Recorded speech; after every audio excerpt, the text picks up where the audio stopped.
sino ay kayang-kaya mong paibigin or kahit sino ay kaya kang tanggapin, kaya kang mahalin, lalong-lalo na sa iyong minamahal ngayon. Hello mga guys, kumusta kayo? Panibagong araw, panibagong video na naman tayo, and sa araw na ito ay isa na namang video ang aking ituturo sa inyo na simpleng gabay o simpleng pamamaraan na makakatulong sa atin. At bago ang lahat, gusto ko lang mag-disclaimer sa mga taong hindi naniniwala at hindi gusto ang mga kagaya nitong video.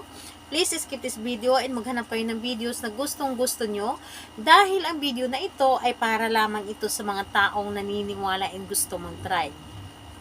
Sa lahat po ng mga nag-comment po sa aking mga videos dito sa aking channel, sa mga nagre-reply po sa inyo na dinadala kayo sa WhatsApp, yung mga doctors, huwag po kayo maniwala dahil sila po ay ginamit nila ang aking pangalan at ang aking channel po para mapirahan kayo. Kaya mag-ingat na lamang po ang lahat.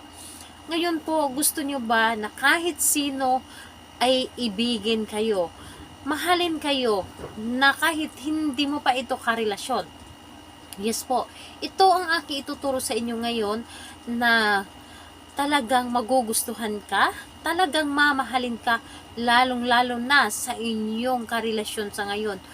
Kung inyong karelasyon sa ngayon ay nanglamig na sa inyo, bakit hindi ninyo gawin ito ngayon upang manumbalik yung dati niyang mainit, ng dati niyang matamis na pagmamahal sa inyo? Gawin po ninyo ito. And syempre, sa mga mag-ex, kung gusto ninyo na mabawi siyang muli, na gusto ninyo na makuha siyang muli, bumalik siya sa inyo, gawin din po ninyo ito.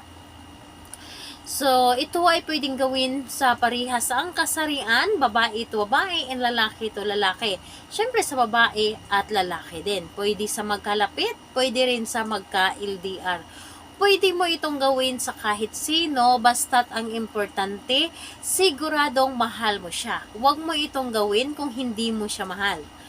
Dito po, kung gusto mo siyang paibigin sa inyo, gusto mo siyang ligawan, or gusto mo na ligawan kanya, at alam po ninyo sa inyong sarili na mahal mo siya, sigurado ka sa iyong sarili na talagang mahal mo, gawin po ninyo ito. Pero kung hindi ninyo ito mahal, huwag nyo na lamang itong gawin. So, ayun po, kailangan natin dito ng materialis sa paggawa ng ritual na ito. Kailangan natin dito ng oil. So, kahit anong oil po pwede. So, pwedeng mga oil, yung mga cooking oil, pwede po. Ito po ay isang coconut oil. Ito ay coconut oil. So, pili lamang kayo. Pwedeng olive oil, cooking oil, basta klaseng oil, pwede po na gamitin ninyo. Iba't ibang klaseng oil, pwede po ninyong gamitin. Basta ito po ay oil. So, ito po ay coconut oil. So, pili lamang kayo kung ano ang meron kayo. Basta ito ay oil po. Oil, kailangan din natin dito ng maliit na papel. So, papel po. So, papel, at kailangan din natin dito ng isang dahon ng laurel. Kailangan din po natin dito ng panulat. And syempre, kailangan din po natin dito ng kandila puti. Pwedeng gamit na, pwedeng bago. And syempre, kailangan din natin dito ng panindi. Ngayon po, kapag ready na yung mga bagay, kapag ready na yung mga materialis na gusto nating gamitin sa paggawa ng ritual, ay ang isunod mo pong i-ready is ang inyong sarili. Kailangan na mag-isa kang gumawa nito at wala pong dapat na nakakaalam, at kailangan na wala ka din pong pagsasabihan, ikaw lamang ang nakakaalam sa gusto mong gawin or sa gagawin mong ritual. Ngayon po, pumunta ka sa loob ng inyong kwarto at gawin mo nagmula sa inyong puso. Ang gagawin mo dito sa papel, kung nakikita ninyo ito ay pa-cross. So, hindi ito cross. Pinag-cross ko lang para i-explain ko sa inyo. Kailangan alamin mo yung pangalan at apelyido ng inyong target. Kung ito ay hindi mo pa karelasyon. Pero kung karelasyon mo na, syempre alam mo yung pangalan niya at apelyido. Alamin po ninyo yung pangalan at apelyido ng inyong target at isulat po dito. Isulat ng paganon. So, pangalan niya, apelyido, ganito ang pagkasulat. At pagkatapos, itong galing sa itaas, pangalan mo, apelyido, pababa. Yun po ang inyong ilagay. Sa inyong dalawa po na pangalan at apelyido. Again po, pangalan at apelyido ni target ng pa-straight na pagkasulat. Tapos pangalan mo at apelyido pababa. So yun po ang pagkasulat. Dapat po sa inyong dalawang pangalan ay nagpa-cross po yung pangalan ninyong dalawa. Ngayon, kapag nagpa-cross na itong pangalan ninyong dalawa, sindihan mo ang inyong kandila, sindihan, at itong dahon ng laurel na ito, isulat mo dito yung pangalan mo at apelyido ng target mo. So, pangalan mo, apelyido mo, at pangalan ni target at apelyido, isulat mo po dito sa dahon ng laurel.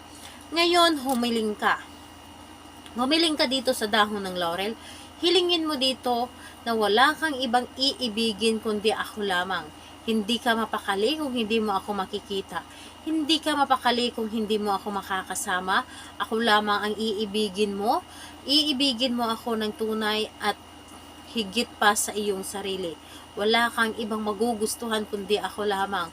Mamahalin mo ako habang buhay, habang ako ay nabubuhay, at magsasama tayong masaya. Hilingin mo dito kung gaano mo siya kagusto na makasama. Hilingin mo dito kung gaano mo siya kagusto, kung gaano mo siya kamahal.